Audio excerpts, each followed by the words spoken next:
Good morning, good afternoon, or good evening, wherever in the world you are. Welcome to Jerry's Take on China, and I'm Jerry.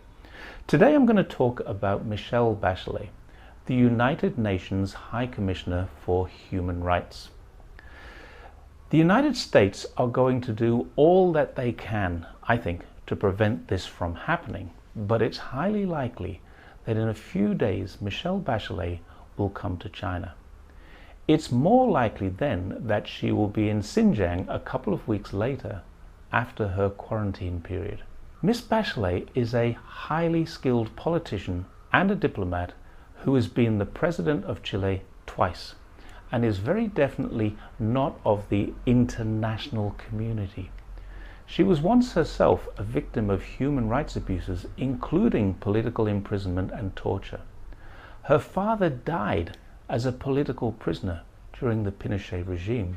She and her mother were exiled from Chile for 4 years, spending time in both Australia and Germany before being given permission to return when she continued her further studies in medicine. She entered politics several years later and was appointed Minister of Health. That was the start of a long and illustrious political career. However, in March 2018, she finished her second term of presidency with a very low approval rating, and this was due to a corruption scandal involving her son and daughter-in-law. There's never been any suggestion or evidence of her involvement, or even that she had knowledge of the corruption, but it's well known that a situation such as this would taint the leader of a country. Just ask Joe Biden.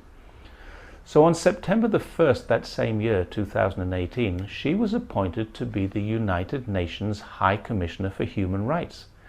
She's a uniquely qualified and, as we've already seen, experienced person to take up this role. A person who has fought hard and mostly successfully all her life for reforms in women's issues, education, health, the environment, as well as having been the victim of torture and loss to a repressive regime. Now, an interesting thing happened shortly before Miss Bachelet took up her appointment. On the 19th of June, as the United Nations Secretary General Antonio Guterres was negotiating the role with Miss Bachelet, the United States resigned from the Human Rights Council. The American public were informed that the Human Rights Council, which Nikki Haley, the then ambassador to the United Nations, described as a cesspool, was an anti-Israeli organization, and it showed an appalling disrespect for the most basic human rights. They cited Venezuela, China, Cuba, and the Democratic Republic of Congo, all of which happened to be victims of the United States' own State Department's propaganda as human rights violators, but all of whom have denied and continue to deny any abuses. What the US public were not informed about was that the countries making up the body of the council, most of whom are not members of this international community, were publicly calling on the United States to be investigated. And this, according to the Atlantic magazine, was enough for the Trump administration to not only leave the United Nations Human Rights Council, but to disparage it and discredit it on their way out. The Trump administration at the same time was attacking press freedoms, rolling back protections for women, separating children from parents in their border camps. It had and still has the highest rate of incarceration in the world, with a disproportionately ethnic minority in their prisons. And some media reports were describing torture and illegal interrogations and imprisonments by the US in Yemen. All of which seem to be fair enough allegations to at least merit an investigation. Let's fast forward now to October 2021. The United States was re-elected under the Biden administration to hold a seat on the Council from January 2022 until December 2024. So now they're back. And there are some things needing to be sorted out. If the council is to be respected, some of the allegations of abuses by senior members of it need to be addressed. Now, the loudest voice in the room, once again, is the USA.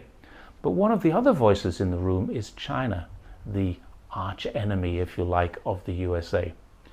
Now, we know that Michele Bachelet is not only a fair-minded, but very skillful and very experienced person.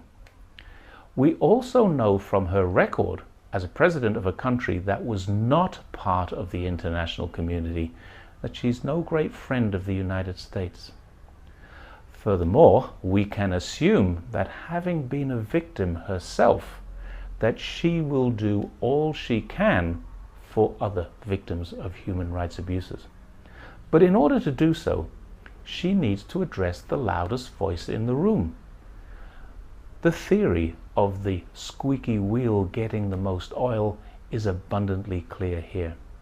If Miss Bachelet wants to address the issues of the United States' own human rights abuses, she must first of all discredit the discreditors. Her best way of doing that is to prove them wrong in their biggest lie. On arrival in China after the appropriate quarantine period, Miss Bachelet will enter Xinjiang. She will meet the people she's asked to meet. She'll travel to the places she's asked to travel to. She will engage with and discuss with people in the region who have lived through terrorism and a period of stability. She will no doubt meet with people who have experienced imprisonment and re-education. She'll meet people who have experienced de-radicalization and retraining. She'll meet with people who have endured abject poverty and been lifted from it. She's going to meet and discuss religion with religious leaders, education with educators. She'll visit communities and meet with their leaders. She'll enter factories and she'll meet with employers and employees. And from all of this, she will form her own opinion as to whether a genocide, human rights abuses, religious or ethnic persecutions, as the USA have alleged, have actually taken place, or, as China asserts, a genuine anti-terrorism, poverty alleviation and de-radicalization program has been successfully implemented. Already there are questions being asked by those favorable to this international community as to whether Miss Bachelet will have unfettered access, or if COVID may be used as an excuse to keep her out of certain places. Skilled as she is in diplomacy and governance, the Human Rights Watch organization, a George Soros-funded NGO, are already critical of her capabilities. Secretary of State Tony Blinken has already made disparaging remarks about her visit and about the lack of production of a report which has been under preparation for over 3 years. In other words, he'd like to see the findings of a report on Xinjiang before there's even been a visit to the region. This would presumably be to corroborate the hundreds or perhaps even thousands of allegations before any evidence has been found. Now, the thing that I most fear in this scenario is not that she'll find evidence of crimes against humanity. She'll not find evidence that the United States and the rest of the international community are alleging. I'm personally convinced she won't. What I fear is how the US and its supporters have already started to discredit the UNHCR and its leadership, most of whom are not members of their elite community. They will attempt to discredit Miss Bachelet, and if successful in doing so, they will denigrate her findings as being unworthy of international acceptance. Headlines alleging her corruption haven't started yet. Insinuations of her relationship with China's leaders haven't started yet. Exposures of any alleged human rights abuses during her periods of leadership of Chile haven't started yet. But later this month, as she enters quarantine in China, I think we can expect some interesting op-eds and magazine articles. I believe we are now entering an era where the United Nations Human Rights Council has had enough of the false and spurious allegations laid out by the international community. And Miss Bachelet's trip to China is the first volley in what could become a protracted internal war within the United Nations. Watch this space. And if you have any questions, please feel free to contact me through the messages below. Leave a message for me and I will get back to you. Thanks once again for watching.